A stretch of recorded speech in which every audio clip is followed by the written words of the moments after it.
Seigneur, ce matin, on veut se courber encore devant toi, Seigneur. C'est toi notre Dieu, c'est toi le Maître, le Tout-Puissant. Seigneur, permets que ce qu'on va lire, entendre ce matin, comme Michel disait, porte du fruit. C'est ce qu'on cherche, Seigneur. On est tous tes élèves. C'est de toi qu'on veut apprendre, Seigneur. Et guide-nous, s'il te plaît. Éclaire-nous par ton Esprit Saint, Puis, Seigneur, mets un garde à ma bouche et que ça ne reflète que ta vérité. Seigneur, je t'implore. Et je te prie pour Raymond, notre compagnon d'œuvre, que tu puisses être avec lui, Seigneur, le bénir et l'aider dans cette journée, Seigneur. Puis aussi pour Saint-Henri qui, ce matin, que tu puisses les accompagner, Seigneur, les diriger et leur donner tout le discernement et ta sagesse. Amen. Un petit rappel, la semaine dernière, j'étais à une autre assemblée. Maintenant, on a sauté une semaine, mais là, on revient, la suite de Marc, chapitre 15. On est rendu ce matin au chapitre 16, mais avant, on va juste se rappeler, se remettre. Vous vous souvenez, le Sanhédrin qui livre Jésus à Pilate. Ils l'ont condamné dans un procès assez tordu. Pilate, lui, tente de s'en sortir, puis il offre Barabbas à la place. Puis, non, crucifie-le. Pas Barabbas, Jésus, le roi des rois. Wow! Mais Pilate, qui savait, il a même dit, cet homme n'a rien fait qui mérite la mort. Sa femme qui a été le voir, il a dit, j'ai plein de choses qu'il a averti. Mais Pilate a fait comme souvent plusieurs cherchent, au lieu de plaire à Dieu, veulent plaire aux autres, à la foule ou à d'autres. Les soldats, les passants, les Juifs, le Sanhédrin, tout ça, se moquent du Seigneur. Et même, ils font toutes sortes de choses. Puis notre Seigneur qui dit à la fin, pardonne-leur, Père. Le larron repenti, qui pourtant, il accusait Jésus aussi, il se moquait de Jésus au début, mais qui s'est repenti, puis qui s'est tourné vers le Seigneur Tout-Puissant. Puis, vous vous souvenez, le centenier, celui-ci était vraiment fils de Dieu. Mais pourquoi il a dit ça? On avait vu ça aussi, un tremblement de terre, des résurrections, des gens qui sont sortis du tombeau, des saints qui sont sortis du tombeau, le voile qui s'est déchiré, les ténèbres pendant 3 heures. Pardon? Je ne sais pas si c'est celui-là. Une bonne question. Je ne sais pas si c'est son fils à lui qui aurait été guéri, mais ça serait une bonne recherche à faire. Puis l'autre fois, j'ai fait une erreur aussi quand j'ai parlé d'éclipse, qu'il ne peut pas avoir d'éclipse à la pleine lune. Là. Fait que désolé si j'ai induit des personnes en erreur avec ça. Fait que désolé, là, je sais pas pourquoi je suis arrivé avec ça. Sûrement une lecture, voyez-vous, des fois, puis je ne veux pas dire ça pour me justifier, là. Mais des fois, on fait une lecture de quelque chose, puis ça nous reste, puis ça sort. Puis fait que c'est une erreur. Parce que oui, il peut y avoir des éclipses. Et je remercie à Noël aussi qui m'en a parlé, puis j'aime ça. Moi, j'aime la transparence. On n'est pas ici pour nous autres, on est ici pour la vérité, pour le Seigneur. Puis bien sûr, le corps de Jésus qui est remis et qui est enseveli. Fait que je vous avais dit aussi qu'on regarderait une dimension importante. Pourquoi qu'il y a beaucoup de confusion par rapport aux journées dans ce temps-là, au sabbat, les sabbats, tout ce qui s'est passé à la crucifixion par la Pâque. Puis on on va pouvoir regarder ça. Pourquoi il y a de la confusion? Puis en arriver que Jésus ne s'est pas trompé quand il a dit qu'il serait 3 jours et 3 nuits. Et vous allez voir, mais avant, je vais vous présenter. Pour nous, un jour, ça égale le lever du soleil. Hein? Après ça, le jour, le coucher du soleil, puis la nuit. Hein? Pour nous, c'est un cycle qui fait une journée. Mais Dieu, il dit quelque chose au tout début. Pour nous, ça débute au lever du soleil, puis ça se termine au coucher du soleil.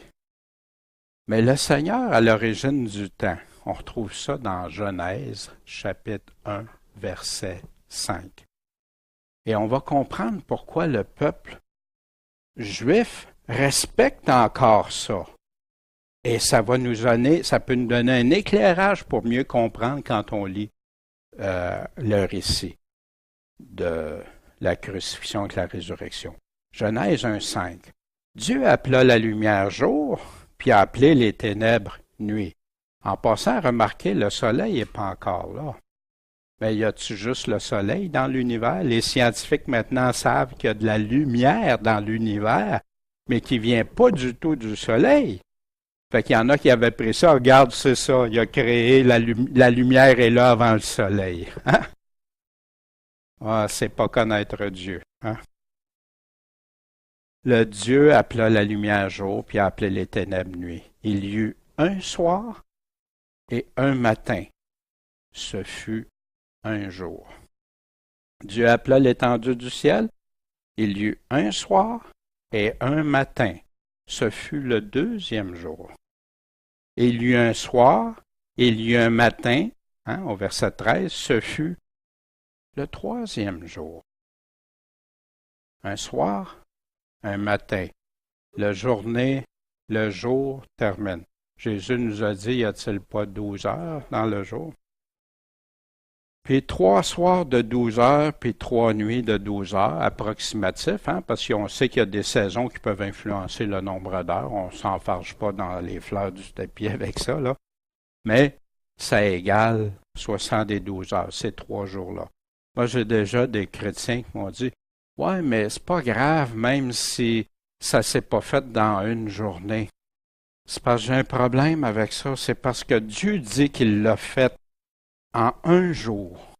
Si je me mets à douter de Dieu, en partant dans la parole de Dieu, pour m'adapter avec les nouvelles théories ou des théories humaines, je suis en train de faire Dieu menteur. Les gens réalisent même pas ça. J'ai dit, moi, ça part mal. Si je me mets à douter de ce qui est écrit, c'est sûr comment je vais comprendre le reste. Mais pour le peuple hébraïque, voici pourquoi un jour égale le coucher du soleil, il y eut un soir, la nuit, le lever du soleil, puis le jour. Et ça, quand le jour arrivait au coucher du soleil, ça faisait une journée selon le temps que Dieu avait donné au tout début dans la Genèse.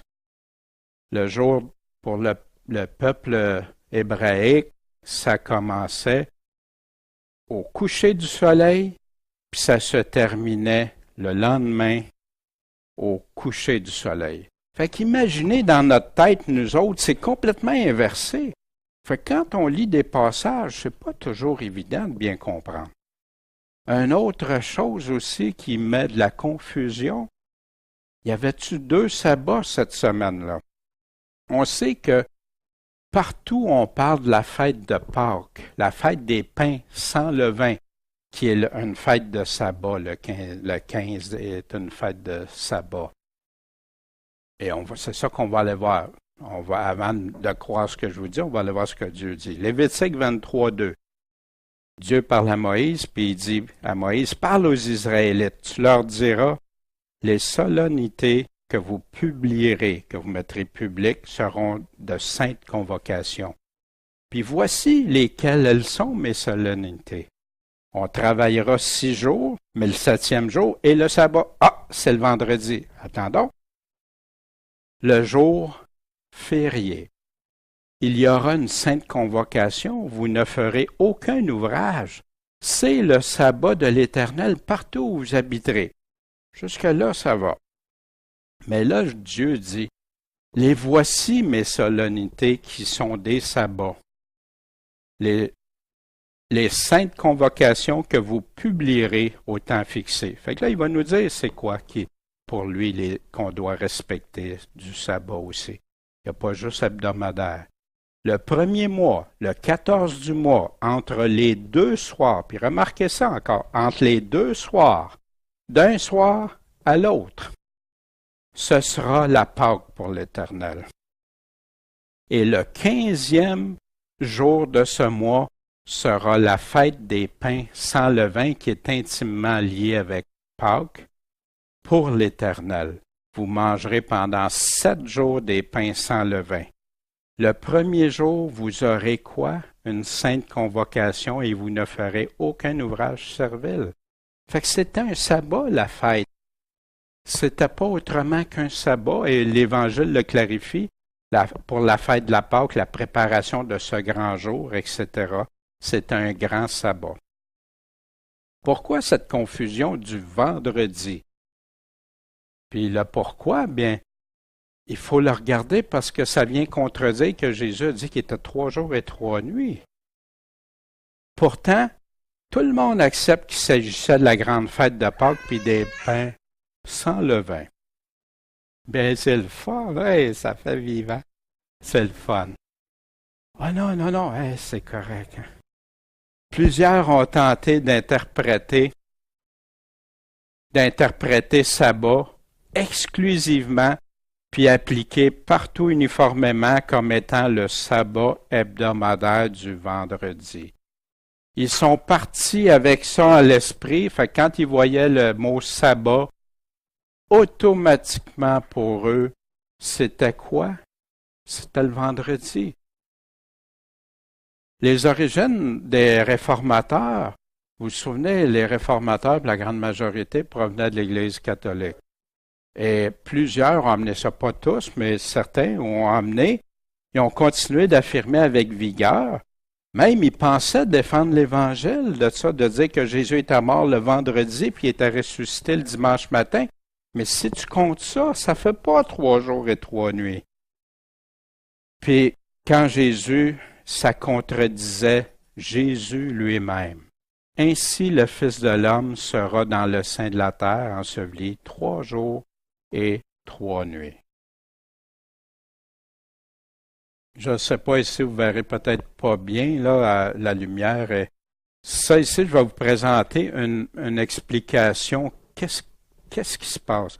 Ça, c'est le 14 du mois de Nissan. La fête de Pâques arrive toujours le 14 du mois de Nissan. C'est comme on dirait, Noël arrive toujours le 25 décembre. OK? Le vendredi soir, c'est toujours un soir de sabbat. Le samedi est toujours la suite, d'un soir à l'autre. Ça, c'est le sabbat. Lui, il peut pas bouger de là. Le peuple hébraïque suit ça depuis le tout début, à aller jusqu'aujourd'hui encore, 6000 ans à 4000 ou 6000 quelques, excusez, je me souviens plus des chiffres exacts, là. Je regarderai ça, je vous reviendrai avec la vraie réponse. Mais depuis des milliers d'années, le peuple juif a gardé ça. Le 14, lui, de Nissan, par exemple, il peut être un mardi, mais il peut être un lundi. Il peut être n'importe quelle des journées. C'est comme la fête de Noël, je vous parlais, ça peut arriver n'importe quand, n'importe quelle journée. Mais le sabbat du vendredi hebdomadaire ne change jamais. Pourquoi ça? Parce que quand je regarde la semaine de la crucifixion, le sabbat, le 16 de Nissan et le 17 de Nissan, c'est le même. Il n'y a pas bougé. Puis si je veux faire ce que Jésus a dit, 3 jours et 3 nuits, c'est le mercredi soir. Et là, tout arrive. Mais je ne peux pas juste vous affirmer ça, on va aller voir d'autres choses aussi. Puis pourquoi je prends un temps comme ça sur un sujet de même? Ben voyons, ça n'a peut-être pas tant d'importance. Ça a une importance et je vais vous le montrer tantôt pourquoi. Fait on débute le chapitre 16. Fait que là, en ayant ça en toile de fond, là, on débute notre chapitre 16. Fait que là, après que le sabbat fut passé, bon, il y a 2 sabbats possibles. Lequel est-ce? Marie de Magdala, Marie, mère de Jacques et Salomé ont acheté des aromates pour venir embaumer le corps de Jésus. Fait que quand est-ce qu'ils ont acheté ça? Après le sabbat. Mais Luc nous dit aussi dans Luc 23, 56, et s'étant retourné, après qu'ils aient vu le corps de Jésus, ils ont observé tout, Jésus s'est fait ensevelir, puis ils regardaient où il plaçait le corps, puis tout ça, pour revenir un autre temps. Fait que là, ils ont préparé des aromates, puis des parfums, puis elles se reposèrent le jour du sabbat selon la loi. Voyez-vous quelque chose qui accroche ici? Ils ont acheté les aromates après le sabbat, mais ils ont préparé les aromates avant le sabbat, puis ils sont reposés le jour du sabbat, puis après ils les ont apportés. Voyez-vous la gymnastique que ça amène? Mais c'est pas pour rien que c'est écrit là. C'est pas pour rien. Le Seigneur savait. On va aller voir ça, je vais vous le présenter. Quand est-ce qu'ils ont été achetés? Ils ont été achetés après le sabbat de la fête. Ils les ont préparés avant le sabbat hebdomadaire. Puis après, ils se sont reposés pendant le sabbat hebdomadaire. Et les ont apportés après le sabbat hebdomadaire à l'aube. Ça veut dire le soleil n'était même pas levé, il était au début de se lever. Fait que le mercredi, le jour de la crucifixion, le début du sabbat de la fête, Jésus est mis au tombeau. Le jeudi, le jour du sabbat de la fête, c'était la fête. La fin du sabbat de la fête arrive quand? Au coucher du soleil. Le vendredi, durant la journée, c'est là qu'il y a l'achat, puis la préparation, puis pour que ça marche que c'est après le sabbat, sinon, ça voudrait dire qu'il a racheté ça à l'aube, puis qu'il aurait préparé ça, ça marche pas. Pour courir, aller voir au tombeau, il y avait tellement hâte d'y aller.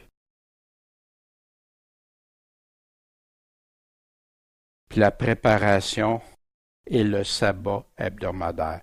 Il y avait 2 sabbats, 2 préparations. La préparation de ce grand jour de sabbat qui était la fête de Pâques, puis la préparation du sabbat hebdomadaire qui existe toujours. C'est toujours là dans le peuple hébraïque. Et là, le samedi, ils respectent le sabbat hebdomadaire, puis ils se reposent selon la loi. Puis quand vous regardez ça, tout fonctionne. La fin du sabbat qui était au coucher du soleil, tout marche. Il n'y a plus aucune contradiction dans rien.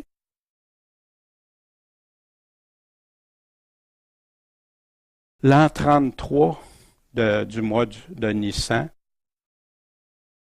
le 13, le repas avec ses apôtres. Gethsémane, quand il s'est fait livrer. Le lendemain, le 14, la crucifixion. 14 de Nissan. Le début du sabbat de la Pâque ou de la fête. Le sabbat de la fête. La fin du sabbat de la fête. Le jeudi, après le coucher du soleil. L'achat et préparation, le 16. Ah, j'ai vu qu'il est arrivé un petit problème. Ah, je vais la modifier. Puis le début du sabbat hebdomadaire le vendredi soir. Le samedi, il n'y a personne qui fait rien, tout comme le jeudi durant le jour le 15. La fin du sabbat hebdomadaire au coucher du soleil. Puis le 18, quand les femmes arrivent au tombeau,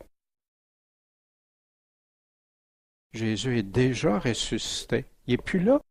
Il n'est plus là le matin. Il arrive très tôt, on va le voir. Mais avant d'arriver à ça, puis je sais que ça peut... Ouais, c'est pas ça que j'ai appris, c'est pas comme ça. Non, mais si on reste attaché juste à ce que Jésus dit, Jésus ne se contredira pas. Il commet jamais une erreur. Il est la vérité même. Il ne peut pas avoir dit 3 jours et 3 nuits puis s'être trompé. Matthieu 12, 40.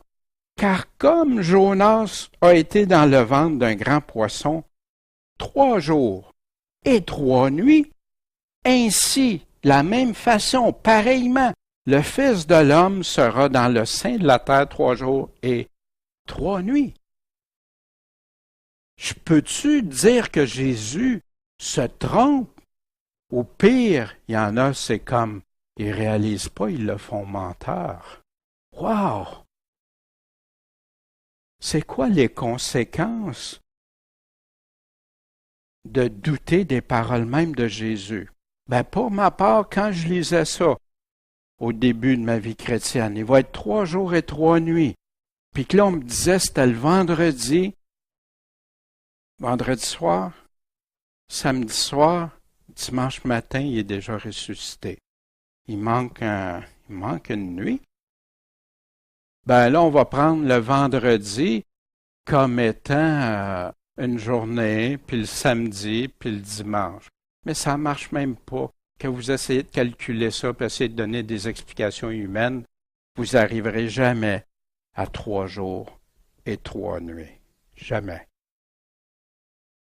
Puis c'est quoi les conséquences de ça? C'est que tu dis, ouais, Jésus a dit ça, mais c'est très subtil, tu t'en rends pas compte.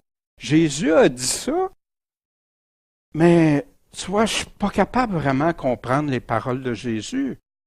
Ça me rend confus. Fait que j'oserais pas, parce que je sais que Jésus peut pas, hein, dire, mais je comprends plus ma Bible. C'est ça que ça fait, que les gens réalisent pas. Mais ça, c'est juste un item. C'est pour ça que je mets d'une emphase sur ça ce matin. Parce que c'est ça qui, à un moment donné, a permis à Raymond, hein, de découvrir, puis quand il a été le partager aux autorités, puis tout ça, ben voulez-vous regarder ça? Non, non, non. Nous autres, c'est ça, puis même on regarde les enseignements. Raymond a même fait un tableau, hein, qu'avec les soirs de toute la semaine, avec tous les passages bibliques et tout ça. Et c'est un travail, hein, qui a fait très méticuleux, puis qui mérite, qui m'a aidé aussi à comprendre bien des choses, à repositionner parce qu'on cherchait, puis il m'arrivait avec ça, puis là je cherchais. Amen, Seigneur. Mais les conséquences de douter des paroles mêmes de Jésus, ça se peut-tu que ça t'influence pour interpréter d'autres paroles qu'il va avoir dit, puis ça rouvre la porte à diminuer les paroles de Jésus?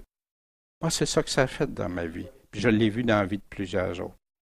Puis la grande question, c'est en qui que tu crois? Jésus ou les hommes qui vont te dire que c'est pas ça que ça veut dire? Tout est là. Ça fait-tu partie de la foi? Ben oui. Les gens, la foi, c'est... Oui, la foi, c'est aussi croire. Qu'est-ce qu'il dit? Si tu ne crois pas ce qu'il dit, comment tu peux dire que tu crois en lui si tu ne crois pas ses paroles? Verset 2. Et là, elles vinrent au sépulcre de grand matin. On va aller voir ailleurs. Il nous donne des précisions ailleurs dans d'autres textes, les passages parallèles. Le premier jour de la semaine, comme le soleil venait de se lever. Et dans Jean 20, il nous donne la précision, en passant l'évangile de Jean qui a été écrit beaucoup plus tard que les autres, le précise. Le premier jour de la semaine, Marie de Magdala vint le matin au sépulcre, comme il faisait encore obscur. et elle vit la pierre ôtée. Y a-t-il une contradiction? Non. Ils ont été là de grand matin. Le soleil commençait à se lever. Savez-vous ce que c'est, hein? Quand vous vous levez à 4 heures du matin, là, qu'est-ce qui se passe? Ou à 5 heures, dépendamment des saisons, puis tout ça. Puis là, tu vois, il fait encore obscur. C'est pas clair. Mais elle était là. Puis elle vit la pierre ôtée du sépulcre. En passant, c'est intéressant de regarder toujours les noms aussi des personnes. Quand vous faites une étude parallèle, vous pouvez étudier tout ça en regardant Matthieu 27, une partie 28, avec Marc dans le chapitre 15 et 16, dans Luc, chapitre 23 et 24, puis dans Jean, chapitre 20, 21, vous allez trouver toute l'histoire. Mais ils s'en viennent pourquoi? Voyez-vous? Qui va nous ôter la pierre de l'entrée du sépulcre? C'était leur préoccupation. Une grosse pierre, puis ces sépulcres-là s'étaient creusés hein, dans la terre. C'est pour ça que ça ne contredit pas. Tantôt, on a lu au sein de la terre. Là, tu dis, ah, ben oui, mais ces tombeaux-là, c'était... On a des photos aujourd'hui. On peut tout observer ça. Et qui va nous enlever cette grosse pierre-là pour qu'on puisse aller continuer à embaumer notre Seigneur avec les aromates puis tout ça. Mais là, ayant regardé, elles virent que la pierre avait été ôtée. Or, elle était fort grande, cette pierre-là. La pierre est roulée. On apprend dans l'Évangile que la pierre a été roulée par un ange, un messager de Dieu puissant, puis que les soldats en ont eu une grande crainte. Verset 5, puis est entré dans le sépulcre. Elle voit un jeune homme assis du côté droit, vêtu d'une robe blanche, puis elles furent épouvantées. Fait qu'il y en a qui disent, ouais, mais ailleurs, il dit qu'il y a 2 messagers ou 2 anges, ou ça, un contredit pas l'autre. Je peux dire, moi, j'ai vu un homme aujourd'hui, mais je n'ai-tu vu juste un? Mais j'ai vu un homme aujourd'hui, mais je n'ai vu d'autres aussi, voyez-vous? Fait que des gens, des fois, se prennent des choses comme ça pour dire, non. Et là, ils ont vu un jeune homme assis. Mais il leur dit, ne vous effrayez pas. Vous cherchez Jésus de Nazareth qui a été crucifié. Il est ressuscité, il n'est pas ici. Voyez le lieu où on l'avait mis. Il était là. Il n'est plus là. Pourtant, c'est l'aube. Mais allez, dites à ses disciples et à Pierre qu'il vous devance en Galilée, et vous le verrez là, comme il vous l'a dit. Ben oui, vous vous souvenez, dans Marc 14, on avait vu ça. Mais après ma résurrection, je vous précéderai en Galilée. C'est une prophétie que Jésus leur avait faite, après ma résurrection. Fait que là, elles sortirent aussitôt, puis elles s'enfuirent du sépulcre, parce qu'elles étaient saisies de crainte et d'étonnement et ne dirent rien à personne, car elles étaient effrayées. Encore là, il y en a qui disent, ouais, mais c'est qui a été averti? Oui, mais sur le coup, là, ça se peut-tu que tu aies peur de tout ça, que tu sois effrayé, mais tu changes d'opinion en t'en allant, par exemple? Voyez-vous? Voyez-vous, des fois, des gens qui arrivent avec pour contre-essayer, non, ça se tient. Il n'y a pas rien qui... Mais selon certains manuscrits, l'évangile de Marc se termine là.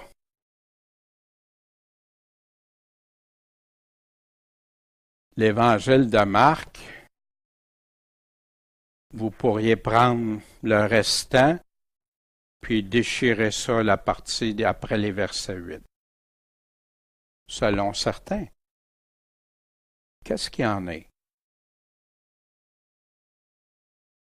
Qu'est-ce qui se passe? Pourquoi il y en a qui affirment ça, puis il y en a qui disent le contraire? On va aller examiner ça. Ça ici, c'est un codex desquels du Vatican, dans lesquels ils trouvent que, voyez-vous, ça c'est la fin de Marc ici. Mais il n'y a rien à la fin de Marc. Puis là, Luc débute. Mais moi, je le vois bien dans mon écran ici, il y a comme des choses, tu vois quelque chose en toile de fond. C'est plus là. La fin de l'évangile de Marc, puis le début de l'évangile de Luc. Ici, là, il n'y a plus rien. Mais là, tu dis, ouais, mais il faut pas. Allons voir. Mais ça, ici, ça, c'est la fin de Luc, puis le début de Jean. Puis partout ailleurs, il n'y a pas de fin comme ça. Les manuscrits coûtaient cher et tout ça, et ils remplissaient. Regardez, il n'y a même pas de ponctuation, il n'y a pas rien, là. C'est toutes lettres collées les unes sur les autres. Mais, il y en a qui disent, ben non, vu qu'à cause des anciens manuscrits, etc. Mais la fin dans le Codex Vaticanus, mais avant, celui de Marc spécialement, il arrive à ça. Celui de Luc, c'est plus ça, ça revient comme les autres. Mais étrangement, ça, c'est une Bible que j'avais acquis. C'est le maître de Cécile, une Bible catholique. Celle-ci date de 1865. Et vous regardez, hein, ici, le verset 8, et ça continue, tout continue comme le reste, pas de notes, pas de notation, de rien, comme quoi que ça appartiendrait pas.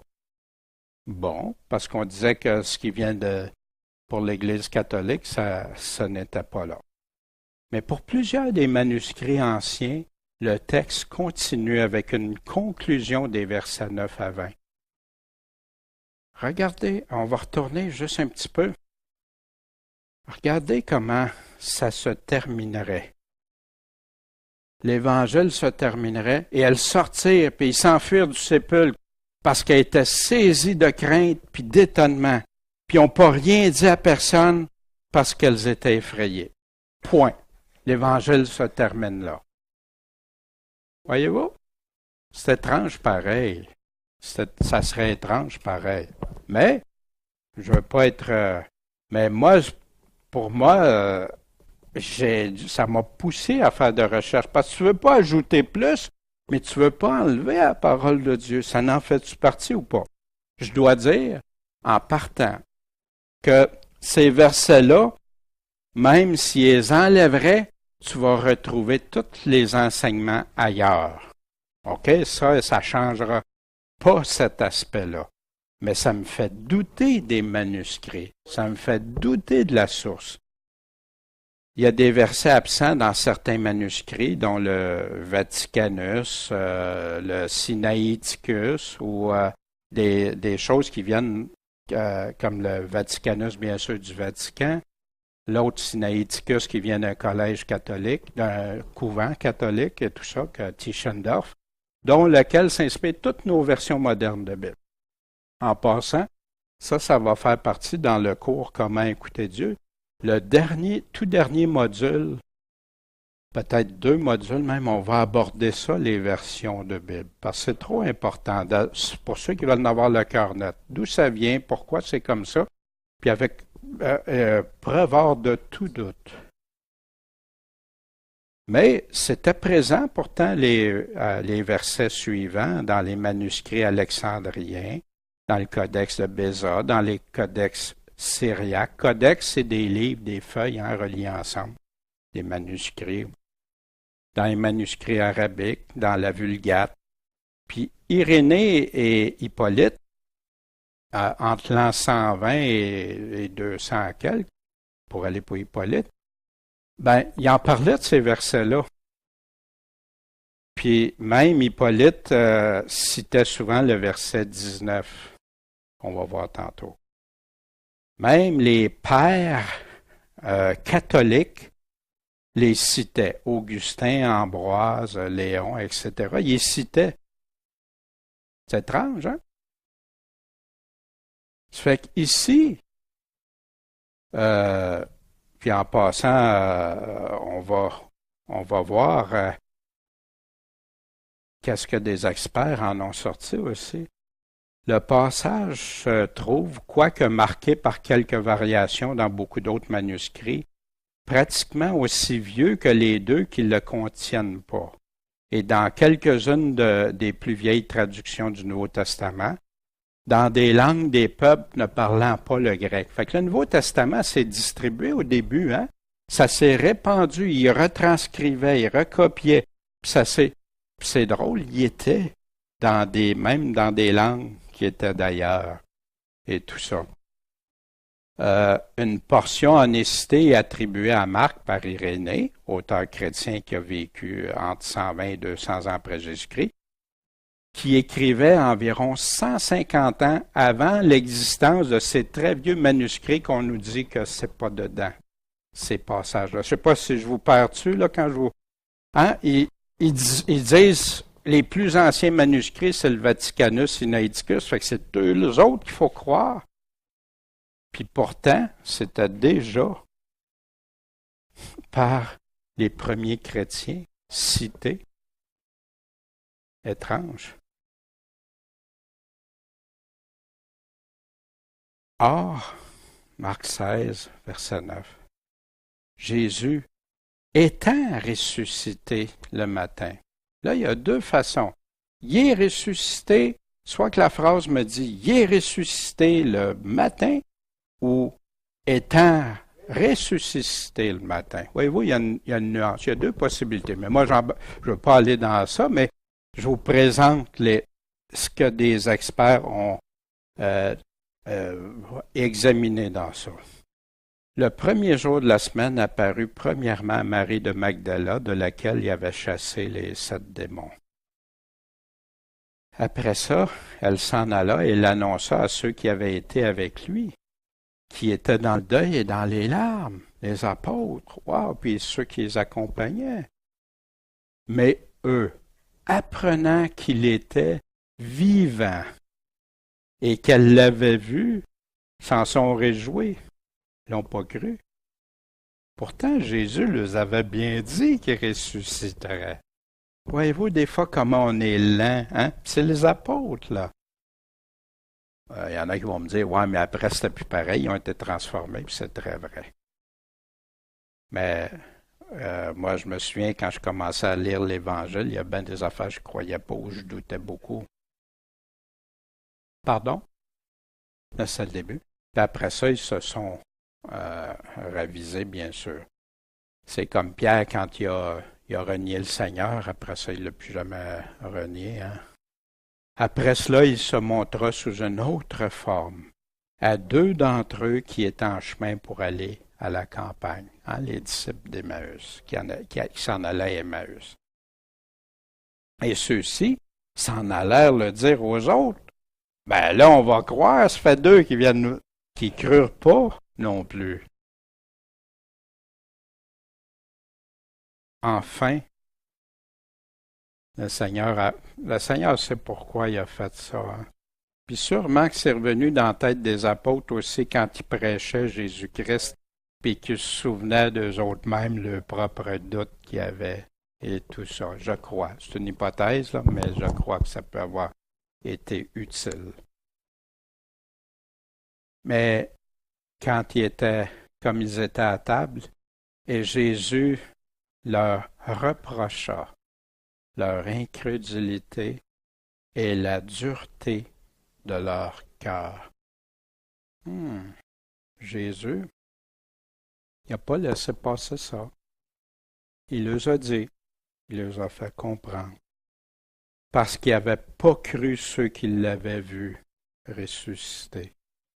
Vous n'avez pas cru vos frères quand ils ont dit ça. Vous n'avez pas cru ceux que j'ai choisis, moi, de me montrer. Je l'ai choisi, puis vous autres, vous les rejetez. Et il leur dit, allez par tout le monde et prêchez l'Évangile à toute créature. En passant, vous vous souvenez, dans Marc, le premier chapitre, premier verset. Commencement de quoi? De l'Évangile. L'Évangile, donc, et là, ça va se conclure dans ce chapitre-là. Hein, il y a des éléments importants de l'Évangile, mais pas complets parce qu'on en a dans d'autres. Dans Luc, dans Matthieu, il va nous donner d'autres détails qu'on n'a pas des précisions dans Jean. Allez prêcher l'Évangile à toute créature. Puis il rajoute, celui qui croira sera baptisé. Et sera baptisé, sera sauvé, excusez. Mais celui qui ne croira pas sera condamné. Voyez-vous, c'est sûr que moi j'ai entendu souvent des messages le baptême c'est devenu comme secondaire ou t'as pas besoin de ça pour être sauvé, puis tout ça. Puis je dis pas, hein, celui qui était sous la croix, le larron, il s'est pas fait baptiser, puis le Seigneur là, lui a dit qu'il serait avec lui. Mais moi, j'oserais pas aller contester le Seigneur dans ça. Je me sens pas capable d'aller dire, ben non, le baptême, regarde, c'est... Non, parce qu'on voit partout, si vous regardez dans les actes, partout, à toutes les fois que les gens, il y avait le baptême avec, associé. Puis des fois même, c'est après le baptême qu'ils ont eu, hein, ils ont eu le baptême de Jean, après ça, il y a eu tout ça. Mais ici, le baptême est relié à la mort, à sa vie ancienne, son repentir et tout ça, et revenir. En tout cas, moi, je n'oserais pas contester ce que Jésus dit. Puis pour moi, jamais je conseillerais à quelqu'un, ben regarde, le baptême, c'est comme une option. Non. Le Seigneur le dit. Ton cœur est-tu disposé à le suivre, à lui obéir? Prêchez l'Évangile. Dans Matthieu, il nous donne plus de détails. Souvenez que Marc est souvent synthèse. Hein? Marc, il va rapidement, il donne les télégraphiques, des fois même, presque. Mais là, dans Matthieu, il va nous donner les précisions. C'est quoi qu'il nous a dit quand il a dit d'aller prêcher l'Évangile? C'est le même événement que Matthieu est en train de préciser ici. Quand ils le virent, ils l'adorèrent. Mais quelques-uns eurent des doutes. Vous vous souvenez, qu'est-ce qu'on vient de voir? Jésus s'approcha et leur parla ainsi. Tout pouvoir m'a été donné dans le ciel et sur la terre. Wow! Wow! On le réalise-tu, ça, des fois, que c'est le Tout-Puissant? C'est lui qui a raison, c'est lui qui a la puissance, c'est lui qui peut changer des choses, puis c'est lui qui peut permettre des choses dans ma vie.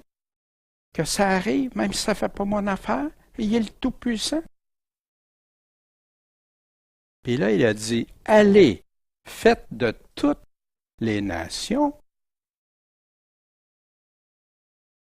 faites-les prier, faire une prière. Non. Allez, faites de toutes les nations des disciples. Oui, la prière, ça fait partie. Quelqu'un qui se convertit va y aller. Mais ce n'est pas limité à ça.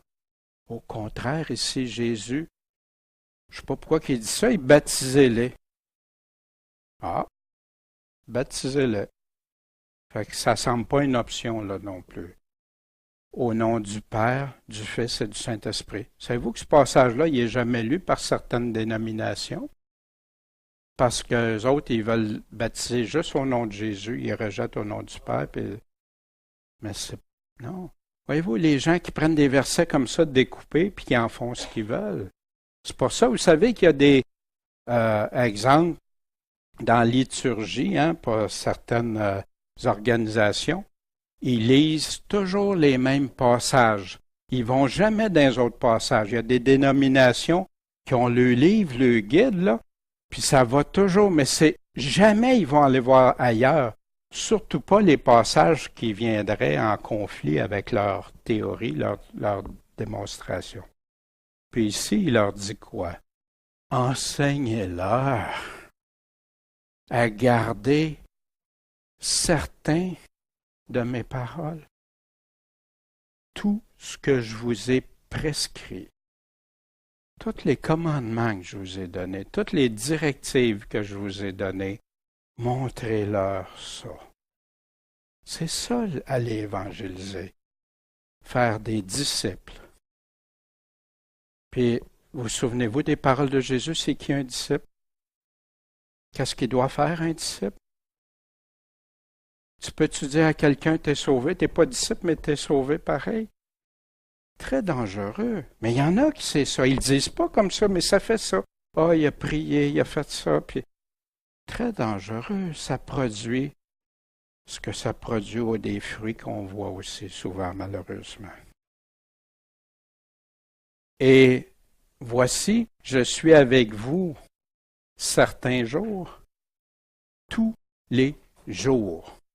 Puis là, il rajoute quelque chose qui s'adresse pas juste aux apôtres. Pourquoi? Parce qu'il dit, je suis avec vous tous les jours jusqu'à l'enlèvement. Non. Jusqu'à la fin du monde. C'est quand la fin du monde? Voyez-vous? Mais je suis avec vous. Seigneur, merci. Merci, Seigneur. Sans lui, on ne peut rien. Tellement important. Les apôtres, croyez-vous qu'ils auraient été jusqu'à se faire martyriser pour le Seigneur? Sans voir sa force, sans voir toute sa puissance, tout pouvoir m'a été donné. Je ne vous abandonnerai pas, je suis avec vous. Même ceux qui ont subi les pires tortures, nos frères aujourd'hui, nos sœurs qui vivent les pires tortures actuellement, pendant qu'on se parle. Le Seigneur ne les abandonne pas. Il les garde dans sa main, il les préserve. Il préserve quoi? Il préserve leur foi, qui n'abandonne pas la foi, qui ne renie pas le Seigneur, malgré toutes les souffrances qu'il endure. Mais le Seigneur bénit aussi. Prêcher l'Évangile, c'est ce que les apôtres ont fait. Ils persévéraient dans l'enseignement de qui? Des apôtres. Rien d'autre. Et les enseignements des apôtres, c'était ce que Jésus leur avait dit. Allez prêcher l'Évangile, l'enseignement dans la communion fraternelle et dans la fraction du pain, puis dans la prière. C'est ça l'Église. Dans Acte 20, Paul disait, sans rien dissimuler, rien cacher des enseignements de Jésus. Je vous annonçais et je vous enseignais publiquement et dans les maisons tout ce qui vous était utile, en proclamant aux Juifs et aux Grecs quoi? La repentance envers Dieu, puis la foi en notre Seigneur Jésus. La foi qui comprend ce qu'il a dit, tous ces enseignements. Car sans rien dissimuler, je vous ai annoncé tout le plan de Dieu, tout le dessein de Dieu. Paul, quand il parle à Timothée d'aller prêcher l'Évangile, qu'est-ce qu'il dit? 1 Timothée 6,3. Voici ce que tu dois enseigner et recommander. Si quelqu'un enseigne autrement et ne marche pas, selon quoi? Les saines paroles de notre Seigneur Jésus-Christ. Ah ben, je peux faire ça, même si le Seigneur dit ça, c'est pas si grave, je suis sauvé, puis ci, puis ça, mais je désobéis. Mais c'est pas si grave que ça. Je vis dans l'adultère, je vis dans des circonstances qui sont pas de Dieu, de l'idolâtrie. Ben oui, dans les églises, oui, il y a de l'idolâtrie. Et selon la doctrine conforme à quoi? À la piété. Il veut que ça soit clair. Il faut que tu vives pour être avec le Seigneur, tu vis dans la piété. Et s'il ne fait pas ça, c'est quoi? Il est enflé d'orgueil. Nous autres, on l'a l'affaire, même si on ne fait pas tout ce que le Seigneur dit. Nous autres, on est, dans le fond, plus brillants que le Seigneur. Notre parole a plus de poids que ce que Jésus lui-même a dit. Voyez-vous, c'est ça qui se passe, que les gens réalisent même plus. Il ne sait rien. Il dit même pas que qu'est-ce qu'il enseigne, c'est correct. Il ne sait rien. Il a la maladie des discussions et des disputes de mots. Regardez ça, examinez ça.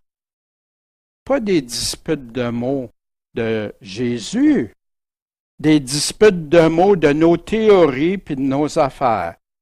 Puis un est calviniste, puis l'autre est arménien, puis l'autre est comme ci, puis l'autre est comme ça, baptiste, pentecôtiste, adventiste, etc. Puis tout ça, puis là, ça produit quoi? De là naissent quoi?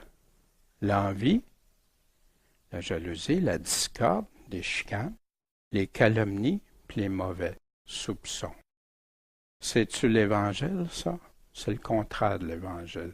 L'Évangile, c'est la vérité. L'amour et l'unité, mais selon ce que Dieu a dit, selon ce que Jésus a dit. Tite, c'est quoi prêcher l'Évangile que Paul dit à Tite? Pour toi, dis ce qui est conforme à la saine doctrine. C'est secondaire la doctrine aujourd'hui. Hein? L'unité, l'amour est beaucoup plus important.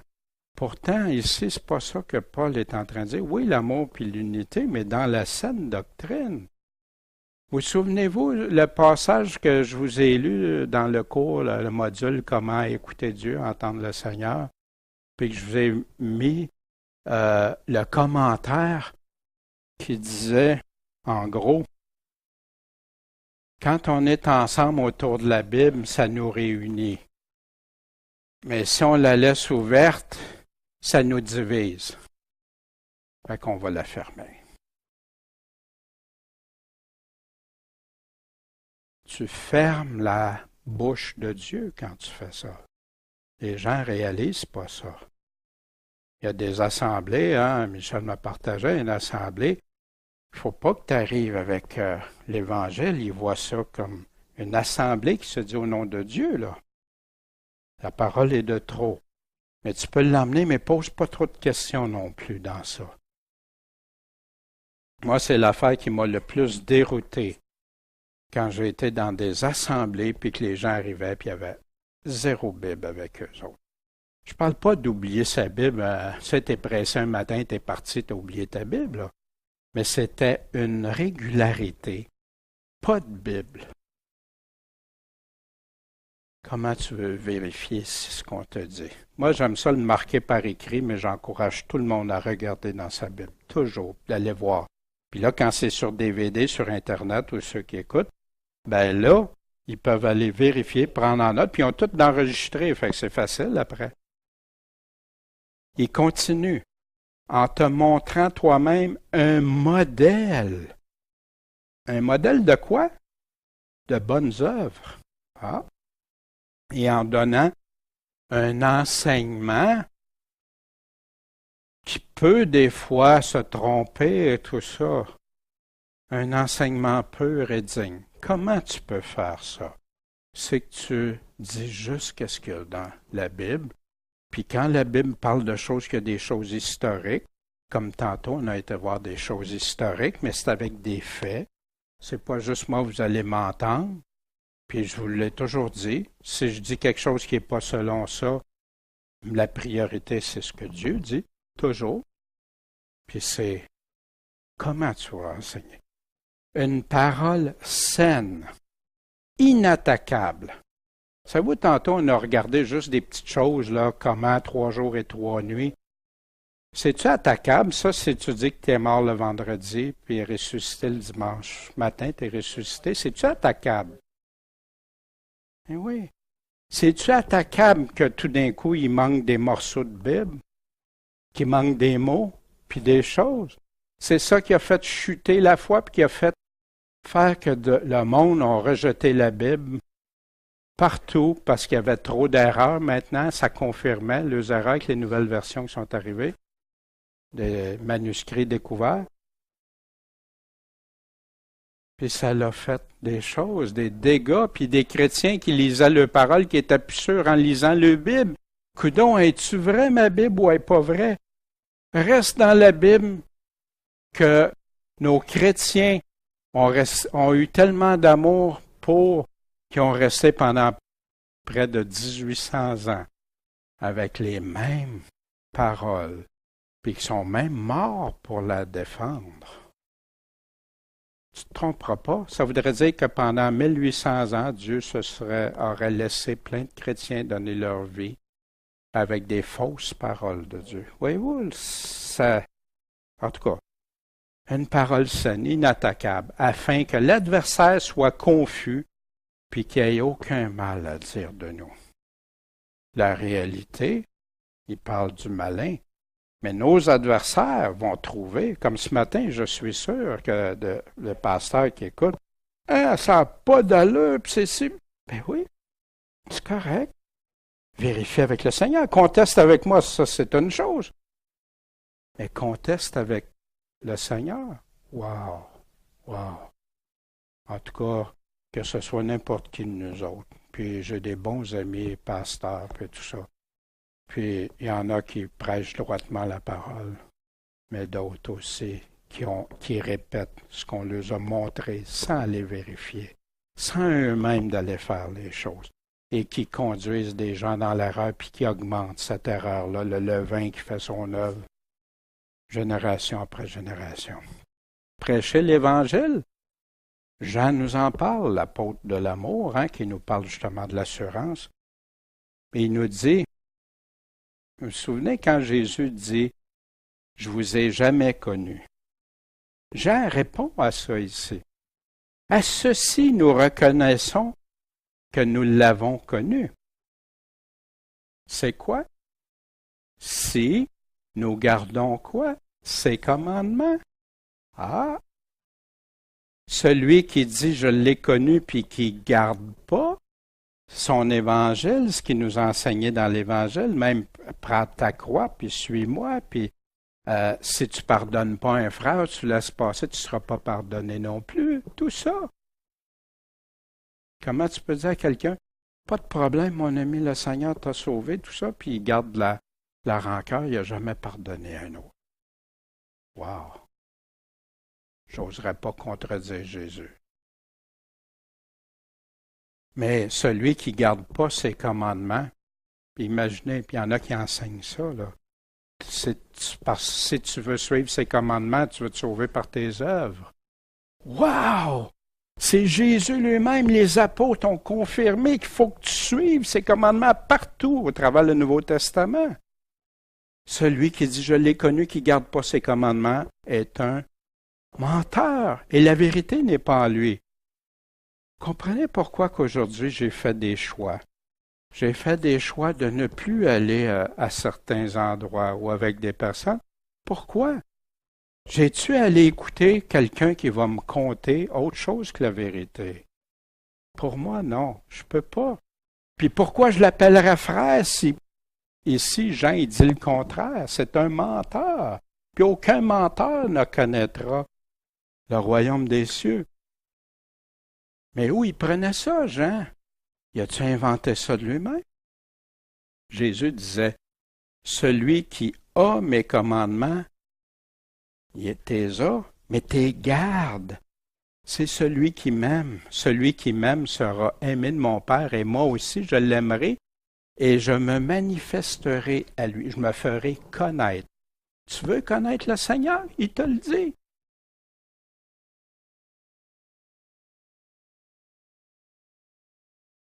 Verset 17, « Et voici les miracles qui accompagneront ceux qui ont cru. » Ça, c'est une autre controverse qui est arrivée. Beaucoup d'encre coulait. Ils chasseront des démons. En mon nom, ils parleront de nouvelles langues. Ils saisiront les serpents, et quand ils auront bu quelques breuvages mortels, il ne leur fera pas de mal.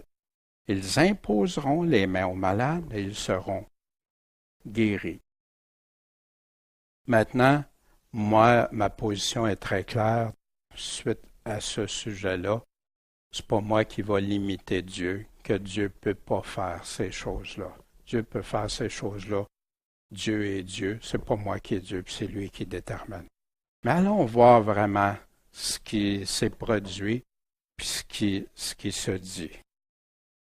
Les signes accompagnateurs que Jésus a promis, on les retrouve tous dans les actes des apôtres. Acte 5,16. La multitude accourait aussi des villes voisines de Jérusalem et apportait des malades et des gens tourmentés par des esprits impurs, et tous étaient guéris. Car des esprits impurs sortaient de beaucoup de démoniaques en criant d'une voix forte, et beaucoup de paralytiques et de boiteux furent guéris. Acte 16, 18. Elle fit cela pendant plusieurs jours. Paul, excédé, se retourna et dit à l'esprit, vous vous souvenez, l'esprit de Python? En passant, l'esprit de Python, elle disait-tu des mensonges? Non, elle disait la vérité. Le malin utilise la vérité. Les faux prophètes utilisent la vérité. Sans ça, personne ne les croirait, personne ne les suivrait. Je t'ordonne, au nom de Jésus-Christ, de sortir d'elle. Puis qu'est-ce qui est arrivé à l'esprit de Python? Il est sorti immédiatement. Pour ma part, je l'ai vu ça se réaliser. C'est pour ça que je ne peux pas douter de Dieu. Pas par des affaires, non. En priant Dieu, en demandant à Dieu d'intervenir. Puis des personnes en témoignent aujourd'hui. Fait que Dieu est tout-puissant, mais ce n'est pas nous autres, c'est Dieu, là, Dieu. Acte 19, 12. Au point qu'on appliquait sur les malades des linges et des étoffes qui avaient touché son corps, alors que les maladies les quittaient et les esprits mauvais sortaient. Aujourd'hui, il y en a beaucoup de téléévangélistes, et ils vont te faire acheter même des morceaux de tissu et tout ça. Exactement ce que l'Église catholique faisait. Mais ils prenaient ça là, mais là, eux autres, ils avaient le même pouvoir, mais ils prennent des reliques d'idolâtrie. Que tu pries les morts, puis ce mort-là. Ah, voyez-vous, c'est tordu. Acte 2, 4. Dans les signes accompagnateurs, ils furent tous remplis d'Esprit Saint et se mirent en parlant d'autres langues, selon que l'Esprit leur donnait de s'exprimer. Fait que les langues, oui. Mais comment les entendons-nous chacun dans notre propre langue maternelle? Et nous les entendons parler dans nos langues des merveilles de Dieu. Quand ils parlaient en langue, là, c'était pas pour les autres. Ils entendaient glorifier Dieu, parler des merveilles de Dieu. C'est ça qu'ils parlaient. Les signes accompagnateurs, les serpents.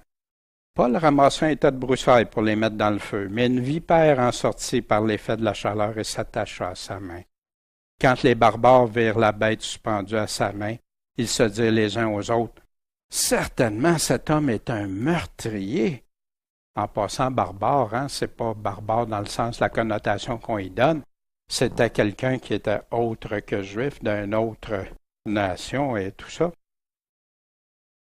Certainement, cet homme est un meurtrier. Wow, as-tu vu ça? Il vient de sortir de la mer, mais là, regarde, il ne pourra pas s'en sortir. Puisqu'à peine sauvé de la mer, la justice divine n'a pas voulu le laisser vivre. Mais Paul secoua la bête dans le feu et ne ressentit aucun mal.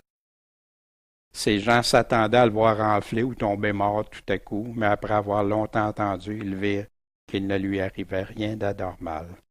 Ils changèrent d'avis et dirent que c'était un Dieu. Voyez-vous? Les signes qui vont accompagner. Puis vous allez voir aussi que l'Évangile la termine d'une façon qui va nous reparler de ça. Puis là, le Seigneur, après leur avoir parlé, fut élevé au ciel, comme dans Matthieu 28, comme dans les autres chapitres. Et il s'assit à la droite de Dieu. Vous avez ça dans Acte 1 aussi, Acte 2. Et eux étant partis, qu'est-ce qu'ils ont fait? Ils ont été prêchés partout. Et là, le Seigneur, opérant avec eux, qu'est-ce qu'il a fait? Il a confirmé la parole par les signes, les miracles qui les accompagnaient. Fait il y a une chose que je suis à 100% sûr, c'est que il parle de qui? Eux, c'est qui? Les apôtres qui sont partis. Le Seigneur a confirmé sa parole par tous les miracles qui les accompagnaient. Vous savez, dans les écrits des premiers chrétiens, là, en l'an 200, 300 aussi, tu as des gens qui disent, ben, comment ça qu'on a pu ces signes-là? Puis ça a servi à certains en l'an 150, à Montanus, à vouloir avoir absolument ces manifestations-là, et ça conduit dans une hérésie, des divisions d'Église encore. Fait que le Seigneur opérant avec eux et confirmant sa parole, c'est pour ça ces signes-là. C'est pour ça que Dieu les utilise, puis qu'il y avait un besoin au départ pour l'Église. Mais comme je vous dis, moi, ça n'empêche pas Dieu d'agir quand il veut, comme il veut, mais en autant que ça vienne de lui. Parce qu'il dit, beaucoup vont avoir prêché en mon nom, fait des miracles en mon nom, prophétisé en mon nom, mais je ne vous connais pas. Dans les signes accompagnateurs, dans Luc 10, 19. Voici, je vous ai donné le pouvoir de marcher sur les serpents et les scorpions. C'était pas nouveau ce qu'il disait là. Et sur toute la puissance de qui? De l'ennemi. Et rien pourra vous nuire, parce que le Seigneur, quand il bénit, il donne. Je suis le Tout-Puissant, tout pouvoir m'a été donné sur le ciel et sur la terre, puis je vais être avec vous. Puis vous allez marcher sur vos ennemis, pas les écraser comme les gens, la vengeance. Non, non. Non, pour atteindre quoi? Pour aller prêcher la parole de Dieu. Moi, ça me rappelle aussi une chose qui est encore dans le plus extraordinaire, le Dieu de paix dans Romains 16, 20. Écrasera bientôt Satan sous vos pieds. C'est ça l'ennemi. C'est ça, avec ça, pour qu'on puisse cheminer. En tout cas, ma compréhension et tout ça.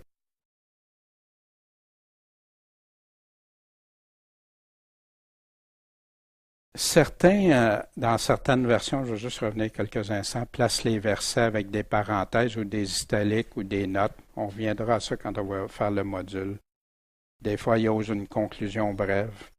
Puis, je vais vous laisser une version de la Bible du Sommeur qui a arrêté au verset 8. Fait que là, pour conclure, parce que ça arrête trop sec, la Sommeur, c'est l'équivalent de la New International Version.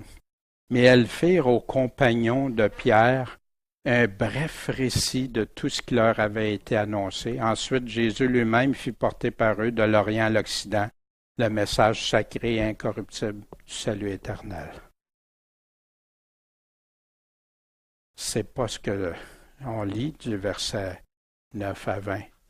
Mais qui peut aller mettre ça à la place? Puis ils condamnent ceux qui auraient fait ça, soi-disant qui auraient rajouté ça. Mais qu'est-ce qu'ils font? Voyez-vous, ça n'a pas de sens. Pour moi, en tout cas, peut-être je suis archaïque dans mes pensées, mais pour moi, ça n'a pas de sens. En conclusion, ces quelques versets matin qui ont fait couler beaucoup d'encre. Ce qu'on vient de résumer dans quelques temps, là, il y a beaucoup. Puis gênez-vous pas si vous avez des questions, des commentaires, tout ça. Regardez, je peux vous amener un matin, je ne serais pas pour amener toute la littérature, les choses, là, mais des preuves concrètes. J'ai essayé de mettre quelques-unes. Mais en qui croient ces personnes-là? Croient-ils quand Jésus affirme quelque chose? Est-ce qu'ils ont contribué à se confier totalement à Jésus? Ou est-ce qu'ils ont favorisé puis entretenu le doute de ses paroles mêmes? Moi, c'est ce que j'ai réalisé avec plusieurs années après. Ça te rend insécure, incertain. Puis là, on dit, ben, va pas parler des versions parce que les gens peuvent perdre la foi à la Bible. Non, c'est le contraire. Quand tu sais quelle version qui est complète, puis que tu les as, amen, puis tu es en pleine confiance, en pleine assurance, puis tu sais qu'il n'y a pas rien que tu... Non, c'est la parole de Dieu. Dieu préserve toute parole, tout mot qui sort de la bouche. Mais aujourd'hui, on change les mots. C'est plus grave. C'est l'idée de Dieu. Ouais, mais toi, tu interprètes l'idée de Dieu, puis tu me dis que c'est ça son idée. Ça se peut que tu aies raison, mais ça se peut-tu que tu te trompes aussi? En conclusion, toujours, ça revient en qui tu places ta confiance. La foi, tu dis j'ai la foi, mais en qui ta place? Les hommes ou le Seigneur? Puis bien sûr, ce matin, puis je ne voulais pas l'éclipser, le plus important, c'est la résurrection, la mort, la résurrection de Christ pour nous. Jamais je veux mettre ça de côté. Mais ce matin, j'avais un temps limité, puis je vais me la mettre un emphase sur ce que je crois, qui est de plus profond de mon cœur, qui est du levain dans l'Église moderne aujourd'hui, qui a réussi à contaminer, à amoindrir et à rendre l'Église moderne dans l'état où elle est, que ça a contribué à ça. La résurrection, c'est ça qui nous donne l'espérance vivante. Jésus est ressuscité. Puis aussi le mandat de Jésus qui est de faire des disciples qui lui appartiennent et qui le suivent, qui vivent dans la piété, qui vivent selon Dieu. Puis c'est pas, il y en a qui vont mélanger tout ça avec les œuvres. Non, c'est Jésus lui-même. Sans ça, je serais obligé de dire, ben Jésus, il s'est contredit quand il nous disait qu'il faut l'obéir, qu'il faut obéir à ses commandements, que les bonnes œuvres sont là, que votre lumière luise, si le sel perd sa saveur. Il s'est tout trompé dans ces enseignements-là? Non, parce que l'obéissance va avec la foi. C'est ensemble. Tu ne peux pas diviser, séparer ça. C'est ensemble. Mais moi, quelqu'un qui me dit que j'essaie de me sauver par mes œuvres parce que je veux obéir au Seigneur, avant, ça m'affectait. Aujourd'hui, non. Amen, Seigneur. Toi, tu le dis. Toi, tu vas me juger avec ta parole. Je sais que tu ne me trompes pas. Je sais que tu ne dis pas une affaire là, puis Paul arrive avec un autre évangile. Non, Paul prêchait l'évangile. Parce que si Paul aurait prêché un évangile différent, il dit que je serais anathème. Wow! Oui, oui. Non. Suivez le Seigneur. Suivez-moi. Donnez votre vie pour moi, puis vous la perdrez jamais. Ayez confiance en moi. La plupart ont confiance pour le salut, le billet pour le ciel, telle chose. Mais les autres paroles, non. C'est ça, choisir. C'est ça, se faire un autre Jésus, un autre évangile aujourd'hui que je comprends. On est sauvés pour faire les bonnes œuvres que Dieu nous a données. On est sauvés pour le suivre. Puis ça diminue en rien le sacrifice de Christ ou le sang précieux. Ça diminue en rien parce que sans son sang précieux, sans son sacrifice, ça serait impossible. La colère de Dieu serait encore sur moi. À 100%. Mais grâce à lui, on a accès au trône de la grâce.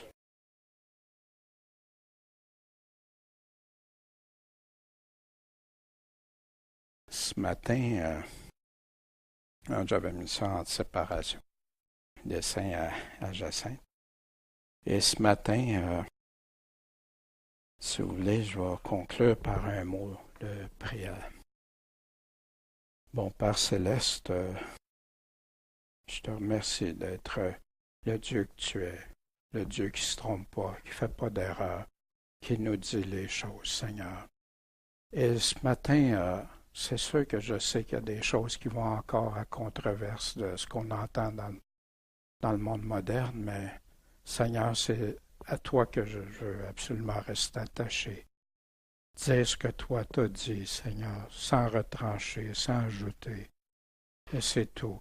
Puis je te prie pour ceux qui ont eu le courage peut-être aussi d'écouter jusqu'à la fin, Seigneur, puis que tu les laisses pas en paix tant qu'ils n'auront pas été vérifiés par eux-mêmes, Seigneur, pour qu'ils aient un amour de vérité, un amour de se rendre compte que toi, tu as toujours raison, Seigneur. L'homme est séduit facilement, on s'égare facilement, mais pas toi, Seigneur. Seigneur, c'est en toi qu'on veut se confier le rocher. Et puisses-tu nous conduire dans tes voies. Préserve-nous du malin, Seigneur. Que le malin ne nous crible pas, mais qu'on reste dans tes voies. On veut veiller et prier en toi, pour toi, puis avec toi, Seigneur. En ton saint nom, Jésus-Christ. Amen.